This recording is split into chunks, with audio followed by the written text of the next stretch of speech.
the voice of electricity.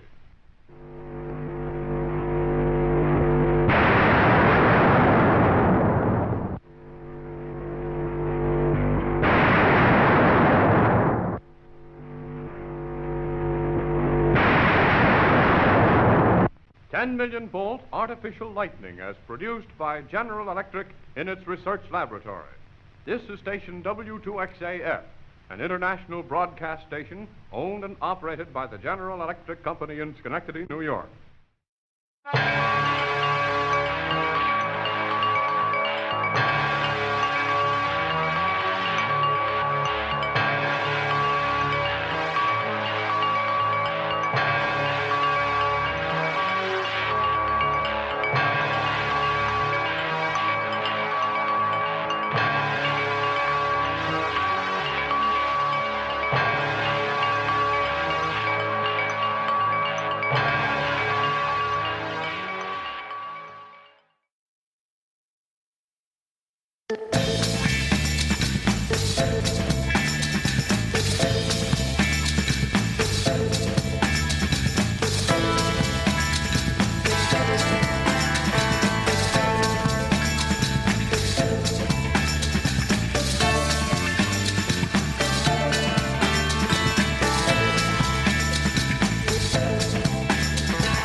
EPR, Windsor, Vermont. And now, the Hall of Fantasy. Welcome to the Hall of Fantasy. Welcome to the series of radio dramas dedicated to the supernatural, the unusual, and the unknown. Come with me, my friends. We shall descend to the world of the unknown and forbidden, down to the depths where the veil of time is lifted, and the supernatural reigns as king. Come with me and listen to the tale of The Return from Death.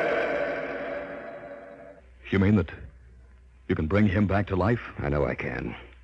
There, everything's ready. Will you step back, David? Of course. How to turn on the machine. You'll see for yourself what I mean. Now to induce the charge.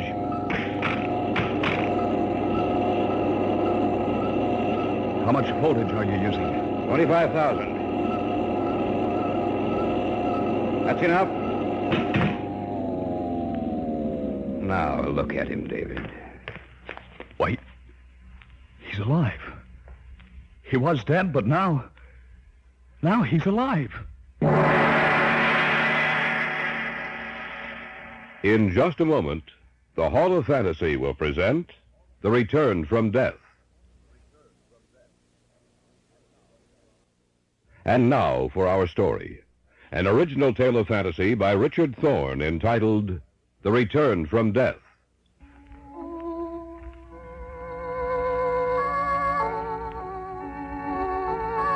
Dr. Jason Sinclair was a brilliant man. He was one of my instructors at medical school.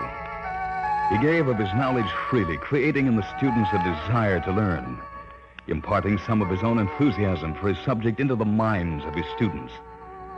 I always looked forward to his classes. After I received my degree, I lost track of him for several years. But one evening when I was ready to leave the research center... Hello? May I speak to David Cummings? Speaking. David, this is Jason Sinclair. Dr. Sinclair, it's good to hear from you. I was wondering if you'd remember me. Of course I would. All of us who studied under you owe you more than we can ever repay. What are you doing this evening? Well, actually nothing. I'd like to see you, David. Why don't you come over to the house tonight? It'll be a pleasure. You still live at the same place? Yes, the world may change, David, but Jason Sinclair and his habits don't.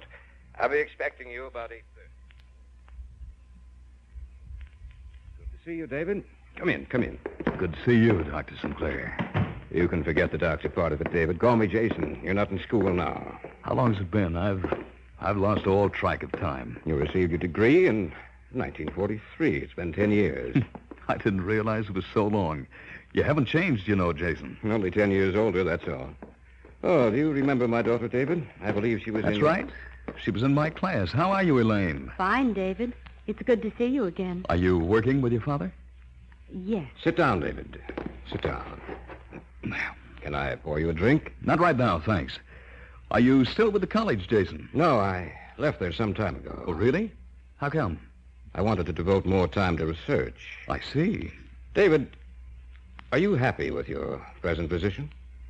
Well, I hadn't stopped to think about it. I guess I am. That's a shame. Why do you say that? I was wondering if you'd like to work with me. I don't know.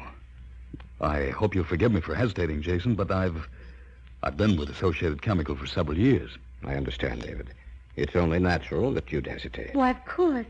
Dad doesn't want to push you into this, David. You're perfectly free not to accept. Of course, I would like to have you with me. I can guarantee you more than you're getting now. Well, that's a pretty good inducement. I'd like to work with you, David. I'm sure you'll find it interesting. What are you working on, Jason? Come, I'll take you downstairs, and you can see for yourself. Do you remember some of our discussions years ago about death and the possibility of bringing back to life a man that medical science had pronounced dead? Yes, I do. Well, that's what I've been working on. Oh? Have you had any success? Quite a lot. More than I'd expected this early. I'll show you. The rabbit you see on the table is dead. I'd like to have you examine it, if you will. Yes, he's dead, I'd say, for at least 2 hours. Very close, David. A few minutes longer, that's all. What do you intend doing? You'll see. I've already given him the preliminary injection, David, to save time. You know, of course, that all life has a connection with electricity. And we think we send out small charges of electricity along the nerve network, which in turn activates our muscles. You mean that you can bring him back to life? I know I can. There, everything's ready. Will you step back, David? Of course. Now to turn on the machine. You'll see for yourself what I mean. Now to induce the charge. How much voltage are you using? 25,000. That's enough.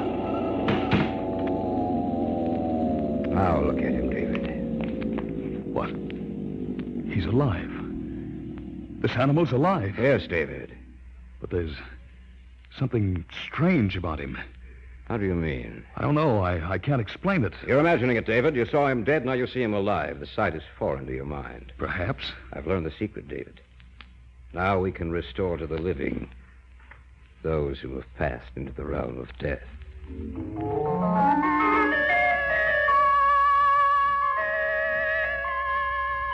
Although Jason Sinclair passed over my objection, I still couldn't get the thought from my mind. There was something strange about the animal. Something seemed to be missing. We went back upstairs. Jason left the room to get the papers he'd written explaining the various steps he'd taken in his experiments. I was left alone with Elaine. Did you see it? Yes. It's amazing. Are you going to work with him? I think so. David, I wish you wouldn't. Why not? Did you notice the rabbit after he returned it back to life? Yes. David, didn't it look foreign to you, as if something were missing? I noticed something, but I couldn't put my finger on it. That's what I mean. David, I don't think you should do it. I don't see why. Elaine, think what a boon this will be to the world. Will it, David? Well, of course. I'm not too sure about that. Elaine, you, of all people, should have faith in your father. I don't, though, David. Why not? Because I don't believe that once an animal is dead, it should be returned to life. It should remain dead. Because when it dies, its spirit dies with it. And when Dad brings these creatures back, the animal lives, true enough. But, David, it's like an automaton. The body may live, but the thing which gave it personality is dead. I'm still going to work with him, Elaine. Do you know what you're getting into? Dad is a precisionist. He'll experiment and experiment until finally he'll want to try it on a man.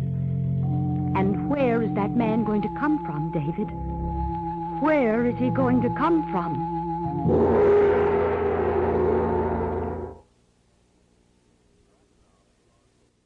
Back now to our story. An original tale of fantasy by Richard Thorne entitled The Return from Death. I was in the house of Jason Sinclair. A few minutes before, I'd been witness to a scene which had amazed me. As I saw it, I made up my mind to work with Jason. We went back upstairs, and when Jason left the room, his daughter tried to dissuade me from my decision. I'm serious, David. Where is he going to come from? I don't know. Then you're going to go through with it. Yes. I warned you, David. Remember that. Here are the papers, David. Oh, thank you. Look them over. They contain all the notes I've made on the experiment. I will, Jason. Are you going to work with me? Yes. Good. You'll have to give the organization for which you're working now at least 2 weeks' notice. Of course. If you like, you can live here with us. Do you have any relatives, David? No. Glad to hear that. I'll see you in 2 weeks.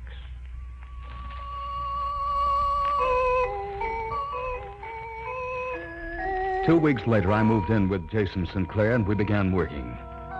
We conducted experiments, making a few changes, altering the content of the preparatory injection, resetting the amount of voltage required, progressing from the lower stages of animal life ever higher. And then one night, he told me what he intended doing next. David, have you heard of Terry Whalen? Whalen? Oh, yes. He's going to die next week for the murder of that old man. That's right. We're going down to the prison tomorrow to see him. Why, Dad? Whalen has no relatives, no one to bury him after his death except for the state. What do you mean? I believe we can have access to his body after he's executed. You mean you intend using him as a subject? That's correct. What if we're successful, Jason? Won't it be dangerous to return a killer back to life? Not if we watch him. Not if we can destroy his urge to kill. Dad, I don't think you should do it. He's a dangerous man. Nonsense, Elaine. We'll increase the amount of voltage, David. Enough to destroy that part of his brain which motivates his desire to kill. Perhaps he'll completely change. Use someone else, Dad, not Terry Whalen. Where would I get someone else, Elaine?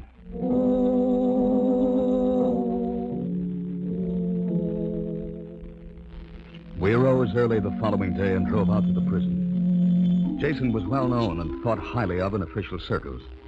We were allowed to talk to the warden, and Jason convinced him that Whalen's body would be used for medical research, but he neglected to tell him how it would be used.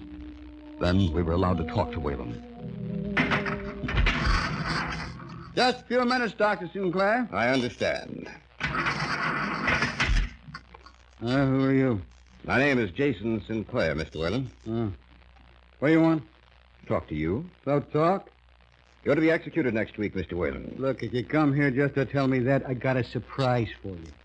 I already know it. I'm a doctor, Terry. I'd like to use you as the subject of an experiment. Sure, go right ahead. Not now, Terry, after you've been executed. What do you mean? Where you from? You from one of those medical colleges? Listen, I don't go for that stuff. No, sir. If that's what No, you're here Terry. for, I propose to bring you back to life. You mean after I'm dead? That's right. You're crazy. You sound like you've been in stir too long. I'm serious. We can do it. You mean... you mean you can actually bring me back to life? That's right. That's pretty good. And they can't punish me a second time, can they? They can't kill me twice. You agree to it, then? Sure, Sawbones. Sure, I agree to it. Anything to get another chance.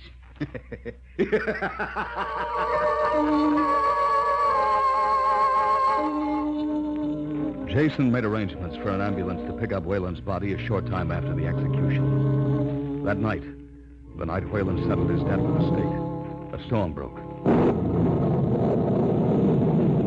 We stayed at the house and waited. The ambulance was already at the prison, waiting for its passenger. What time is it? Almost 12. I wish you hadn't arranged all this, Dad. Nonsense, Elaine. Well, that is 12 o'clock. The time is to die.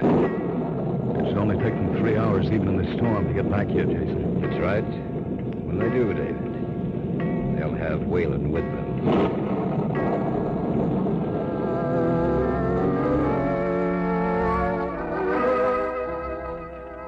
We waited there at the house.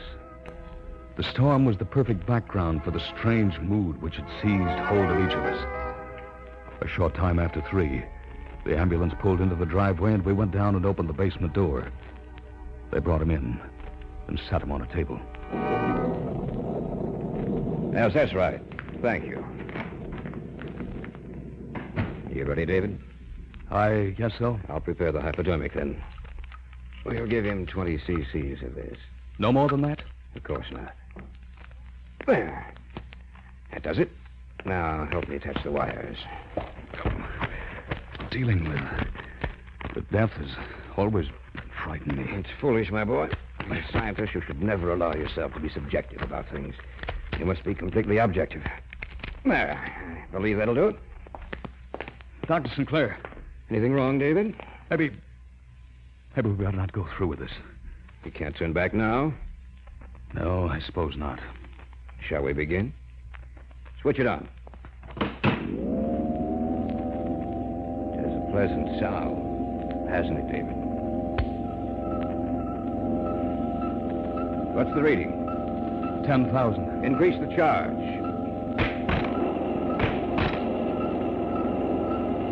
The reading? 15,000. 20,000. 23,000. 24,000. 25,000. Shall we stop? No. You must destroy his desire to kill. 26,000. 27,000. That's enough. Turn it off.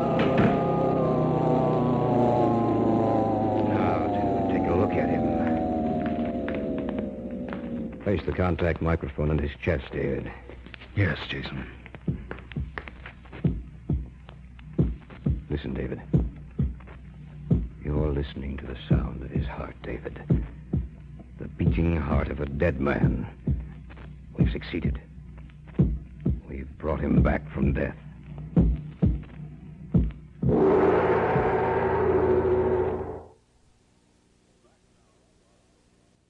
Back now to our story. an original tale of fantasy by Richard Thorne entitled The Return from Death.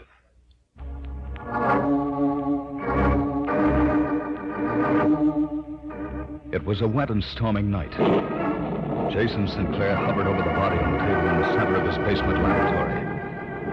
I stood just behind him, watching a dead man return to life. Listen, David. You're listening to the sound of his heart. We've brought him back from death. Remove the contact mark. Jason, look at his eyes. They're open. Yes, I see. Whalen? Can you hear me? Answer me, Whalen. Think what this means, David. He can tell us what it was like to be dead. The first man ever to know the secret. Whalen, answer me. The strap's taken off. All right, let's loosen them. How do you feel, Whalen?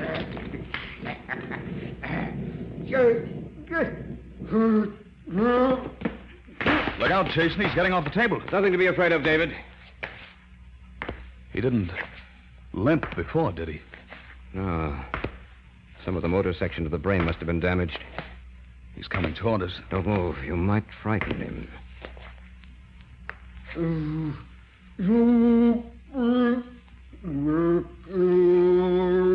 Look at his eyes, Jason.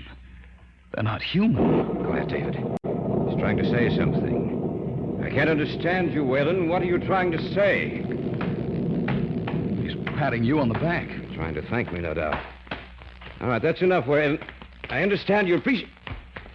Take his hand away from my throat, David. That's enough, Whalen. Look out, David. I see him. You knocked him out. Yes. You shouldn't have done that. Are you serious, Jason? I was protecting myself and you, for that matter. He wouldn't have hurt me. You didn't seem to think that when he had his fingers around your throat. Well, I admit that I was frightened. All right. What are we going to do with him? Well, keep him down here. Teach him to talk again. Seems to have lost the power of coherent speech. Look at him, Jason. Why? Is there anything wrong? I don't know. But looking at his face now, I have the strangest feeling that he's not really a human being anymore. That something's missing. That he's a mad, vicious creation of the devil. You're talking like a fool, David. Perhaps you're tired. I know I am. He can't get out of here. We'll lock the doors and the windows are barred. Let's go upstairs. All right, Jason. But remember what I said.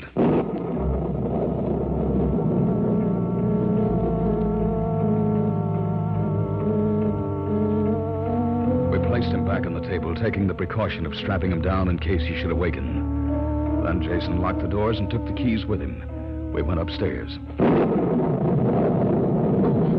been waiting for you. Then I thought you were asleep. No, I couldn't sleep. You should have come downstairs and joined us then, Elaine. You brought him back? Yes. How did he react? Not as well as he might have, Elaine. Anything wrong? No, nothing. He tried to kill your father. What? He was merely trying to thank me, David. He's probably suffering from a sort of amnesia. He doesn't realize his own strength. He's like a baby. You know that's not true, sir. He's an inhuman, vicious killer. Oh, you should never have done this, Dad. Will you both be quiet? I'm tired of listening to you. What? I don't like to admit it. But I know I've been wrong. I'm sorry, my dear. I lost my temper. I shouldn't have. I know it's because I think you're both partially right. How do you mean, Jason? There is something inhuman about that thing that was a man downstairs. I noticed it tonight when his hands were on my throat. In his eyes, that intangible something that makes an animal a man is missing. In its place, I see the eyes of a madman with no soul. Oh, what are we going to do? I don't know. Maybe we haven't failed, sir. Maybe because we're tired, we think we have. It may look completely different to us after a few hours of sleep. What was that? Came from downstairs. Whalen. We had him strapped to the table. He must have gotten loose. That was the door. He's trying to knock the door down. We have to stop him. But how? Elaine, get my gun. All right, Dad. I'll be right back. Tried not to admit it, David, but that was only lying to myself. You and Elaine brought me to my senses. You were right all along, about the rabbit, about the other animals, and especially about Whalen. He must be destroyed. He's a monster without feeling. Here, Dad. His gun. Thanks. I'm going down there and You won't have to go down there. That was the door. Listen. Listen, he's coming up the stairs. Turn the lights out, David. Yes, sir. I'm going out in the hall to meet him. No, Dad. No, let him come in here. We'll stay right over here on this side of the room. All right, David. Be quiet. He's coming. I don't want to shoot him. We'll try to take him alive. You'll have to shoot him. Oh, yes, Dad. He's just outside the door. David, I'm afraid. Be quiet. There he is. Where you close? He's searching for me. Be quiet. He's looking this way.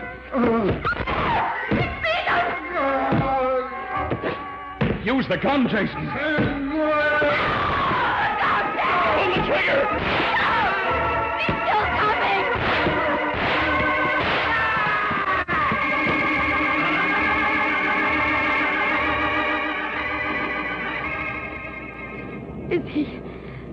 Is he dead? Yes.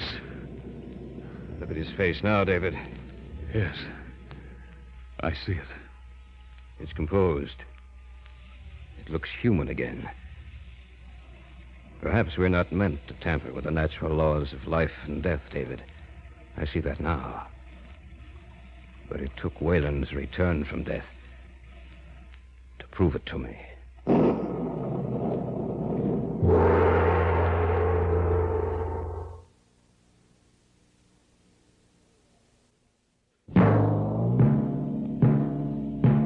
So runs tonight's tale of the unusual, the terrifying, the unknown. Join us again when next we journey down the corridors of the Hall of Fantasy to hear another strange tale of the supernatural.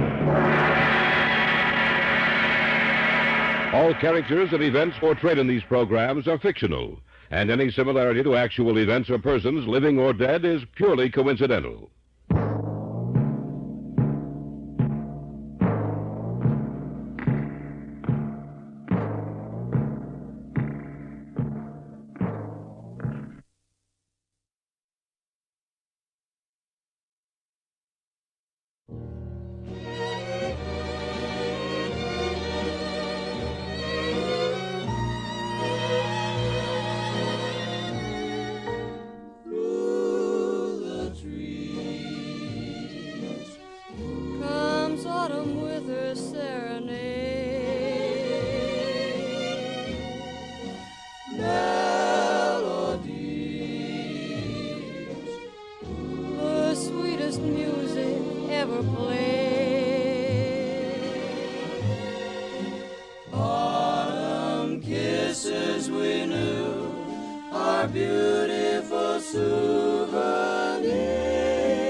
Still feel the glow that time cannot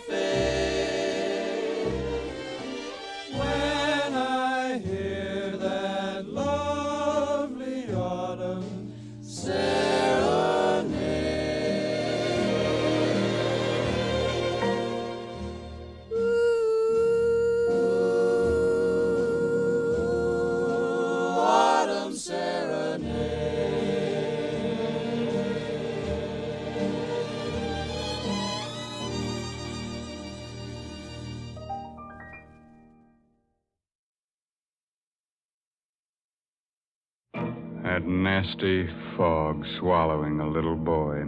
That reminds me of a little nursery rhyme. Hickory dickory dock, the mouse ran up the clock. The clock struck 2. Look out, it might strike you. Heavens, I'm glad I don't own that terrible clock. Oh, don't say that, Mary. Just think if you had the Judas clock, then time wouldn't hang heavily on you. No, it would fall on you. Well, if it did fall and you rescued me, wouldn't that make you a time saver? Well, split my sides with an axe if Mary didn't make with a joke. Well, a very little one, Mr. Raymond. That's true. But seriously, I do have something to say about a time saver. And I'm thinking about Lipton tea. You know, Lipton's is such a handy beverage. It takes so little time to prepare, and it's always so welcome. Yes, its famous brisk flavor makes it enjoyable, not just at your own meal times, but between meals and whenever folks drop in for a visit. That's why it's a good idea to buy Lipton's in the larger, more economical size packages. That's right. The larger packages are much thriftier. So you see, it's wise to keep on hand a really good supply of that brisk-flavored Lipton tea. Oh, sure, it'll come in handy to warm up the chills you get from these inner sanctum stories. And, brother, you're going to shiver plenty.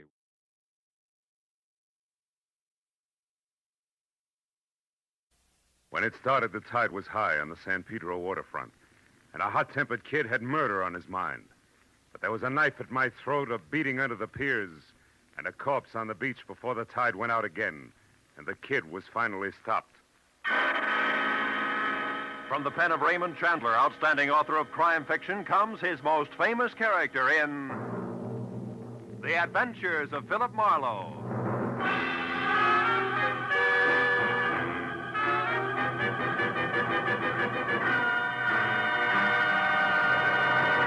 Now, with Gerald Moore, starred as Philip Marlowe, we bring you tonight's exciting story, Night Tide.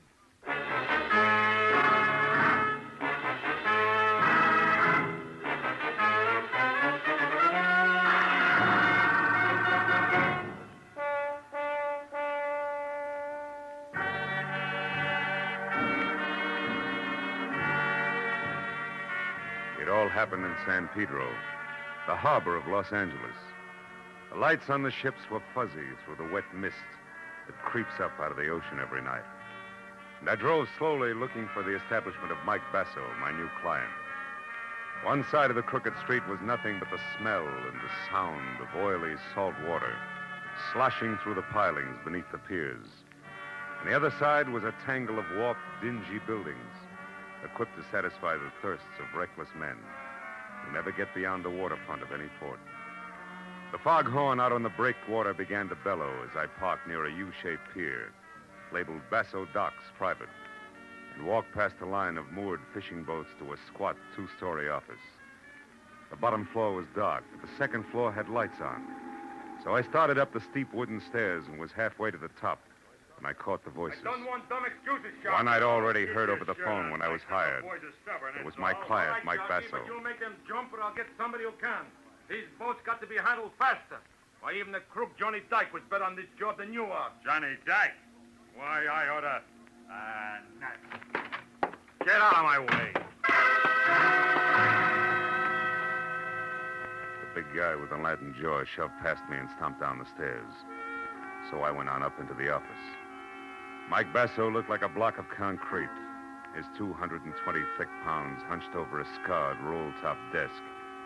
But as I walked in, he swung a heavy bulldog head around and glared at me. You never heard of knocking first, I guess. You Marlowe? That's right. The moose that just left here got me all out of the mood for courtesy. That's Sharky, my crew pusher. Yeah. Good man, but slow. Come here. Sit down. We got other business. Have drink cognac. Thanks. Okay? Now, there's a hothead punk by the name of Johnny Dyke. I sent him to prison 3 years ago for stealing money from me. I made it as tough as I could for him. Any special reason why? Sure. Because I trust a fellow who works for me. Uh-huh. Johnny Dyke used to have Sharky's job, but he took advantage. When the police grabbed him and found my money in his own house, he squealed like a pig and said he was framed, like all cheap punks do. How does this get around to you wanting a private investigator? Because Johnny Dyke is out of prison. Got out yesterday on parole. And he's back in town now. Hey, you. What you looking at? Your clock. How come it says 11:30 at 20 to 8? It's electric. It was turned off last night, and I didn't start it yet. Now, look. I was here with Ed Giles when he heard some noise on my private launch out there. He went down to see about it, and... Who's Ed Giles? My general manager. While he was gone, the lights went out in here. That's when I got clubbed on the head. When I went down, I got kicked around. Plenty. I'd be killed right now, but Sharky happened to come along, and the guy was scared off of me. Well, did you happen to see who it was? No, Ed Giles did. He got a good look. He admitted it. Only he claims he don't know who it was. He lies. On account of he's an old friend of Johnny Dykes. Well, maybe Giles isn't lying. What makes you so certain it was Johnny who slugged you? They found this. Just a book of matches, huh? Mm-hmm. But see how the edges are crimped. Johnny Dyke always did that. He's nervous, all the time fidgeting. Sure. He might as well have left his calling card for me. It was Johnny, all right. Okay, Basso, but before you get too far in, I'll tell you something. I don't go in for bodyguarding. Who wants a bodyguard? Here's what you do, Marlowe. Find that punk, see what he's got in mind. He beat me up once. Maybe that's all he wants. Or maybe he's coming back to put a knife in me. Just find out and let me know. That's all.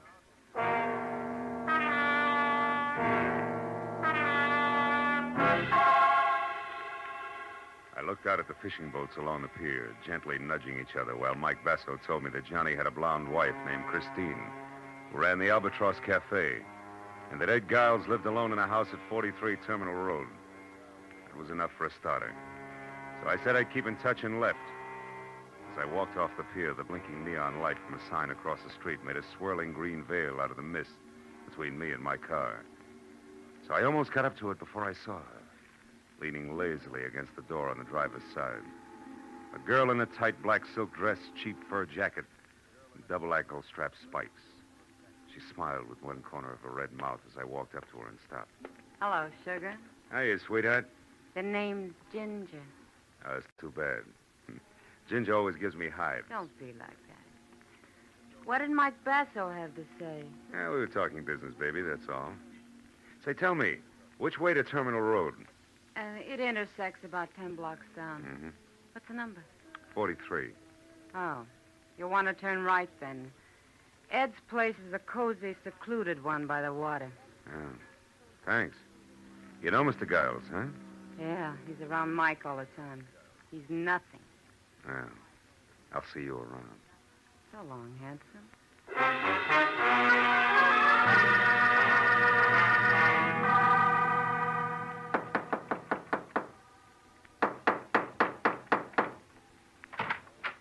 Yeah? Want something? You Giles, Mike Basso's man? Yeah. So what? I'm Marlowe, private detective. I'm looking for Johnny Dyke. Why'd you come here? Because you're a friend of his, the only one? I haven't seen or heard from him, so I'm afraid I can't help you. Now, wait a minute. Let's go inside. I'd like to talk about the kid. Now, look. He's put himself in a pretty hopeless situation coming back here to Pedro. What do you think? Because he's got enemies like Mike Basso and Sharky? Yeah.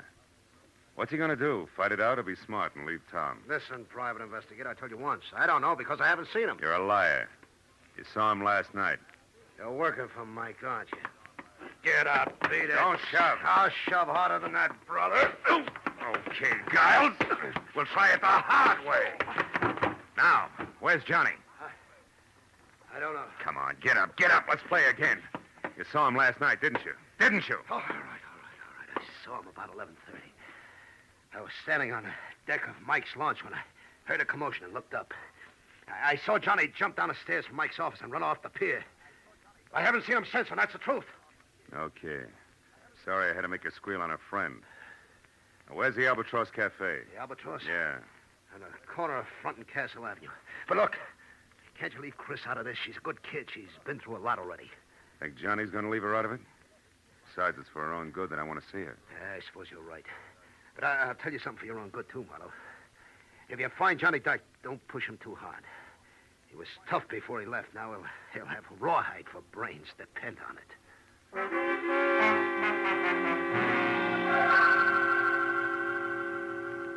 At the corner of Front and Castle, I spotted the Albatross Cafe.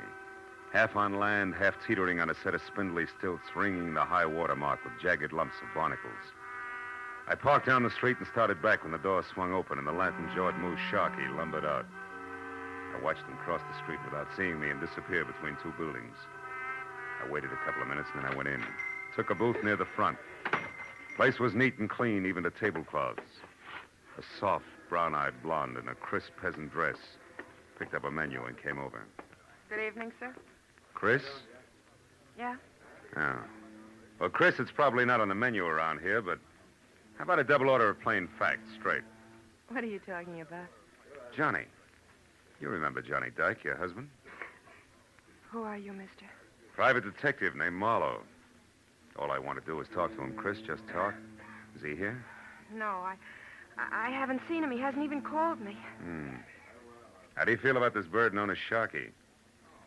He's a lout. Oh? He always crowded Johnny, and now he's got his job. I hear he knows something. Have you seen him lately? No, I haven't. That's funny. He just left here. Okay, so I'm a liar. Maybe you're just blind. I've heard that love does that, baby. Maybe. Did any skin off your nose? Nope. Cigarette? Then how about a match for me, huh? I suppose so. Let's see. Yeah. Here. Thanks. Hey, these are cute. That crimp border around the edge, especially. The one put there by somebody's jittery thumbnail, huh? Listen, Maybe your eyes are bad. Maybe not, Chris. But you better do something about your nerves. They're shot. Good night, baby.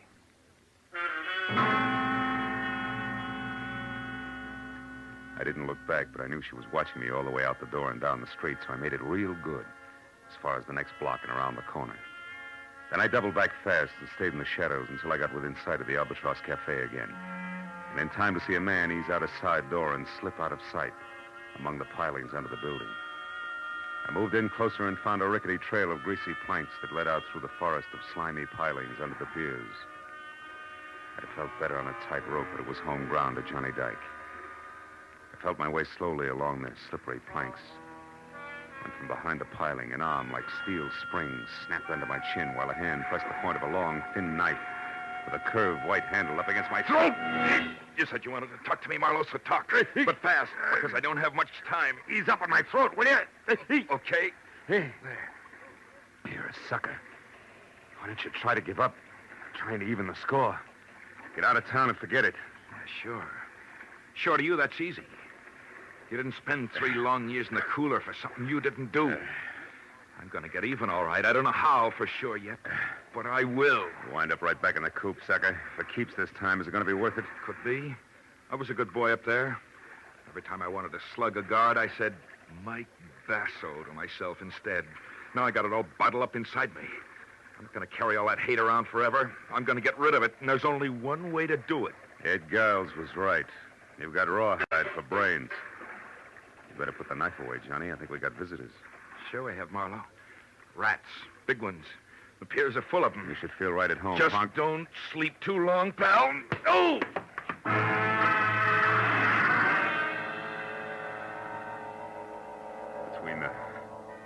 Between the throbbing in my head and the numbness across my shoulders where my back had struck the planks, it took me 5 minutes to get to my feet.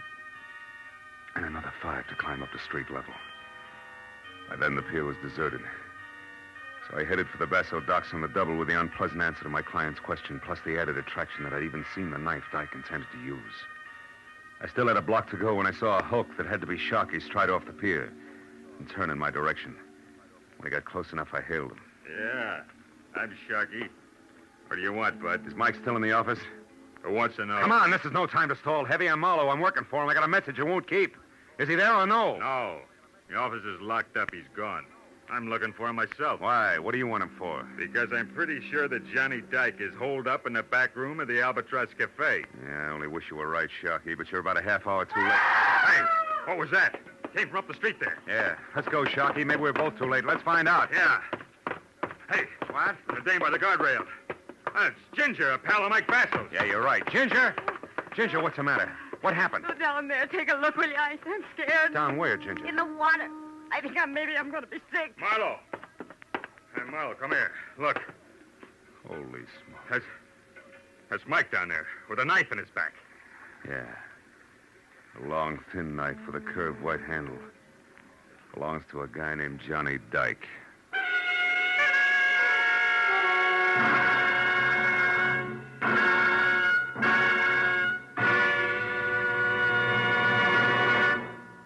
In just a moment, the second act of Philip Marlowe. But first, he may be a close neighbor of yours. At least he lives quite near you. You go to the polls, you elect him, you bid him farewell, trusting him to represent you in Washington. From then on, what happens to your congressman in the nation's capital? What pressures are brought to bear on him? In how many hundreds of fields must he rapidly become a good expert? Why does he vote as he does? Tomorrow night on CBS, you'll hear Ralph Bellamy, star of radio, stage, and screen, playing a typical freshman congressman in the 81st Congress. His story will be a drama taken from interviews and talks with many regular congressmen, with Washington experts, with politicians, with voters like yourselves. This CBS documentary unit drama, The People's Choice, starring Ralph Bellamy, will come to you over most of these same CBS stations. Now, with our star, Gerald Moore, we return to the second act of Philip Marlowe and tonight's story, Night Tide.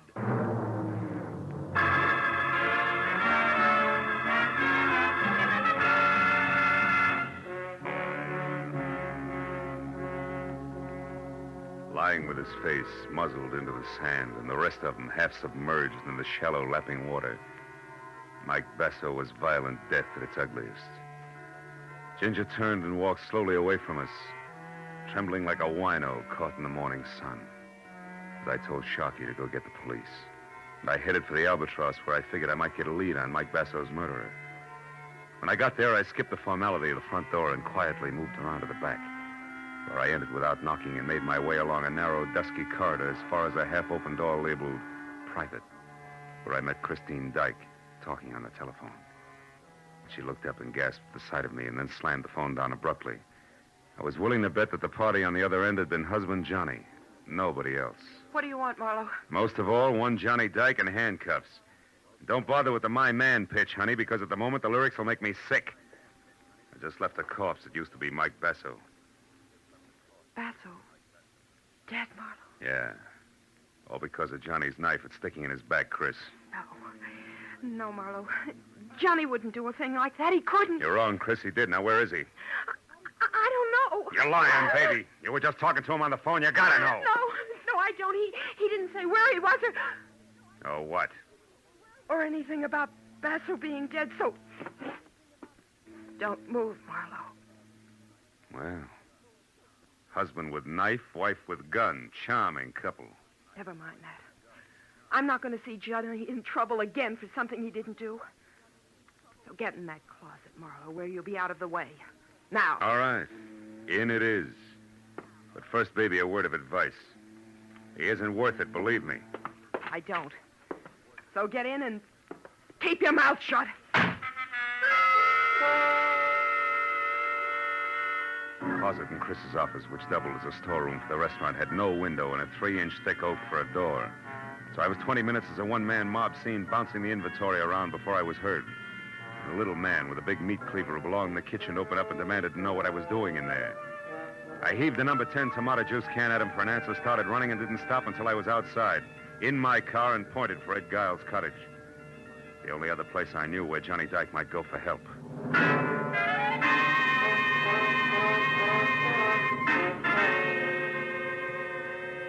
When I came to a stop at the house and found Giles himself standing on the outside steps looking puzzled at a pair of taillights that were blinking out of sight, I knew I was too late.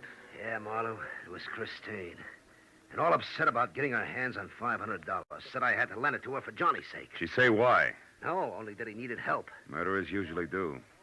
Your boy Dyke just killed Basso Giles. A knife in his back. Johnny killed Mike. About an hour ago, over on the beach.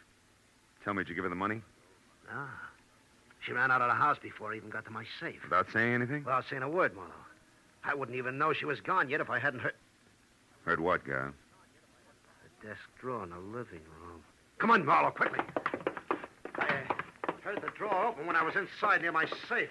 I wondered what she was looking for when I called for it. You got no answer. You ran outside after her. Is that it? Yeah, and I... Hey, Marlowe, they're gone.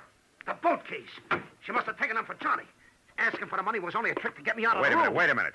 What boat keys are you talking about, Guy? The master said, Marlowe. 2 keys on a large brass ring. They fit the ignition lock on any boat at the Basso docks. She knew I had them. Yeah, but she also knew that even as a friend of Johnny's, you'd balk at handing him over if you knew he'd killed Basso, right? Or are you still shielding old friends, Giles? Which is it? Don't be stupid, Marlowe. I'd draw the line someplace. All right. Now, one more question. Do you have a gun? A gun? Oh, yeah, I do. Good. And get it, because we're going to the Basso docks, Giles. Come on.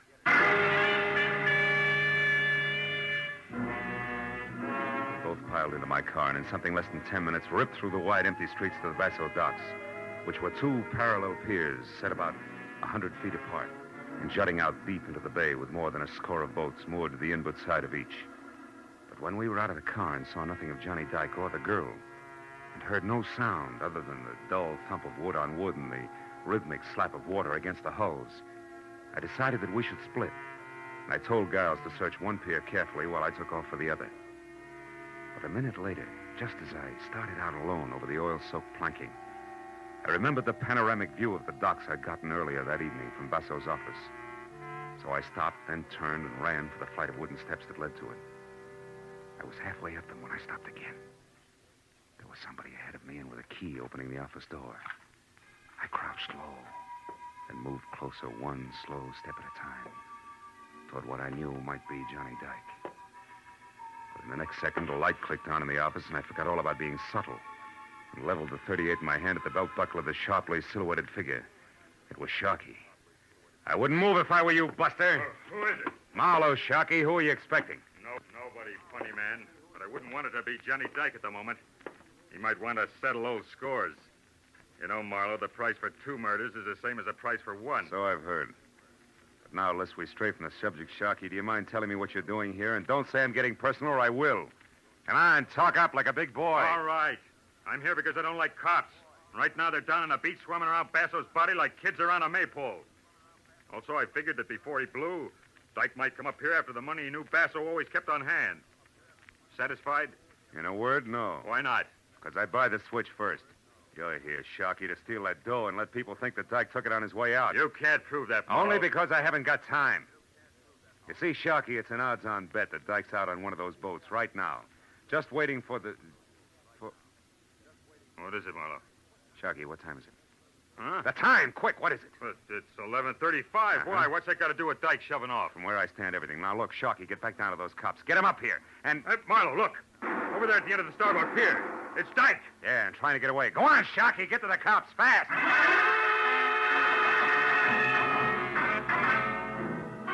I took the wooden steps back down to the docks 3 at a time and then raced across the starboard pier and out on the length of it until I was close enough to the end, where I could see Johnny Dyke climbing over one of the boats. I was about to call to him to stop when I saw something else. Standing almost opposite me in the shadow of some nearby rigging, gun in hand and taking careful aim at Dyke, was Ed Giles, his finger slowly closing on the trigger. It was too late for words, so I followed suit and fired before he did. Got him high in the shoulder. You fool, Marlowe. It's me, Giles. Dyke is out there. I know. But the man who murdered Basso isn't. He's right here, Giles. What do you mean, Marlowe? But I just found out you're a liar about seeing Dyke last night from the deck of Basso's launch. You couldn't have. So what? So you weren't shielding him, Giles. You were framing him. Framing him so that you could get rid of Basso and pin his murder on Dyke, who you'd also get rid of while playing public citizen who's helping the private detective apprehend a killer.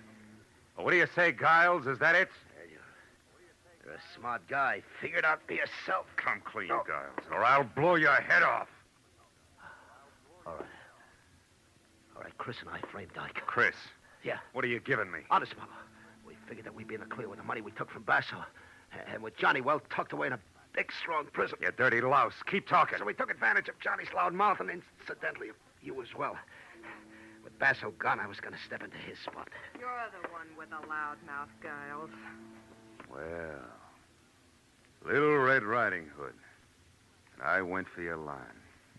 Funny what a sucker a smart guy can be. He wasn't the only sucker, baby. Johnny! Stay back, Johnny. Shoot if they move an inch. He's got a gun. Shoot him, Chris. Shoot. Come on. Get away, Johnny. Get away from me. You wouldn't shoot me, Chris. Please get You away wouldn't from shoot me. your own husband.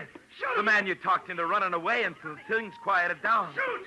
The man you'd move heaven and earth to help so he could be shot in the back. But you can't shoot me while I'm facing you, can you? You cheap, filthy, double-trusting little scout. That's enough. Johnny, cut it out. Okay, Marlowe. Okay.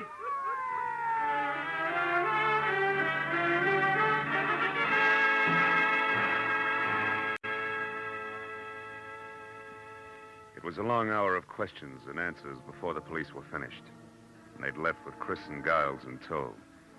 And Johnny and I were standing alone out on the end of the pier, where I was looking down into the shallow black water below and listening to him try to convince himself that the whole night had been something more than a bad dream. Chris against me. Giles against me from the very beginning, Marlowe. That's right. Giles because he wanted to be in Basso's place. My wife, Chris, because she wanted him. That's right. When Basso hired me to see what you had in mind after that beating he'd taken from what he thought was you, but was really Giles laying the groundwork, I fell into the role of star witness. Somebody reliable enough for them both to play against. Oh, yeah, I get it. Yeah, so you could testify that at first Giles had tried to shield me like a good friend. Yeah. And in the end had to kill me when I tried to escape. Sure. And just to make sure there were no slips, Cress kept feeding you instructions under the heading of wifely advice. Yeah, it practically ran on a timetable, Johnny. Yeah. But there was one slip. I found out Giles was a liar and trying to frame, not shield you. Huh? How was that, Marlowe? Well, look, he said he saw you beat up Basso in his office at 11:30 last night when he was down on the deck of Basso's private launch, investigating a strange noise. Yeah? Well, Johnny, he couldn't have. Because at 11:30 last night, as well as 11:30 tonight, the tide was low. Of course, the launch with it. And from Basso's office, you couldn't even see the launch. Yeah. Or the other way around. From the launch, you couldn't see the office, right? That's it. So in the end, Johnny, you did have a friend who stuck by you. The sea. Yeah. I guess that's as good a place as any for me. Maybe the sooner the better. Any place in particular? No, just the sea. I'll drop you a card whenever I make port, Marlowe. After all, I really had two friends. I won't forget that. So long, fellow.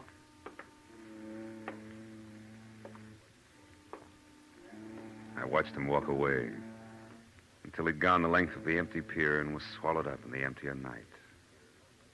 Then I turned back to the shallow black water beneath me, which, where the sea and the land were close to meeting, was coated thick with oil and dirty and almost stagnant. And I thought a lot about Johnny, people like Chris and Giles he'd mixed with and trusted. I felt sorry for him. But then I looked up a little, away from the water at the pier and out toward the open sea where it was deeper, cleaner. The further I looked, the cleaner it seemed to be. Then I remembered that was where Johnny Dyke was heading. And I felt better.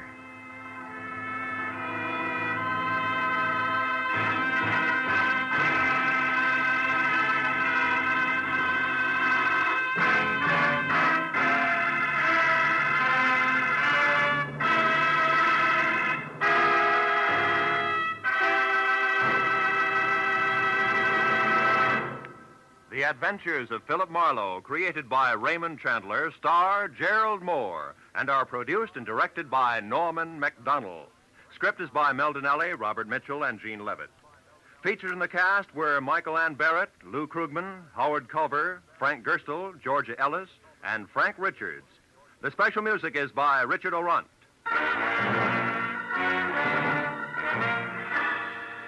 Be sure to be with us again next week when Philip Marlowe says... I was hired to find a thief, and I did. 8,000 miles away from home. But first, I found a hammy Othello, a lush with a Luger, and a fresh corpse in the closet.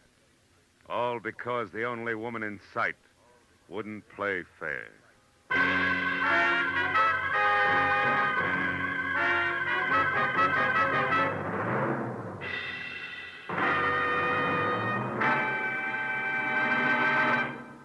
A tortoise told a household pest, goodbye, goodbye. An MD said, you'll pass the test, up in the sky. This is the newest Phantom lyric on CBS's Saturday Night Sing It Again program. And later tonight, over most of these same CBS network stations, you'll hear the Phantom himself singing them. $51,000 ride on solving the Phantom's identity and answering one more question about him. $26,000 in wonderful prizes for telling who he is. $25,000 in cash for answering the extra question. How's for listening in tonight? Phone calls go out to CBS listeners throughout the nation. This is Roy Rowan speaking. Now, stay tuned for Gangbusters, which follows immediately over most of these same CBS stations.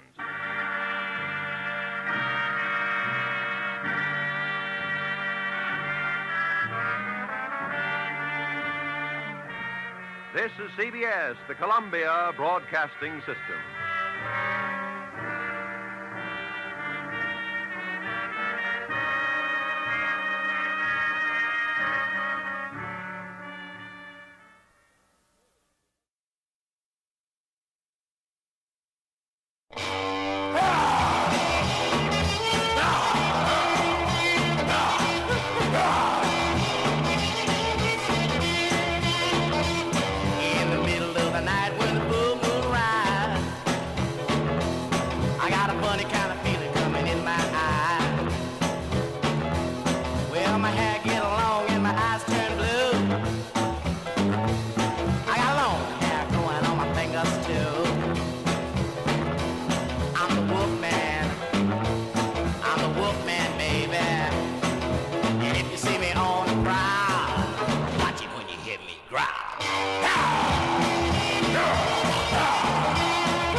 See me on the prowl. Watch it when you hear me growl.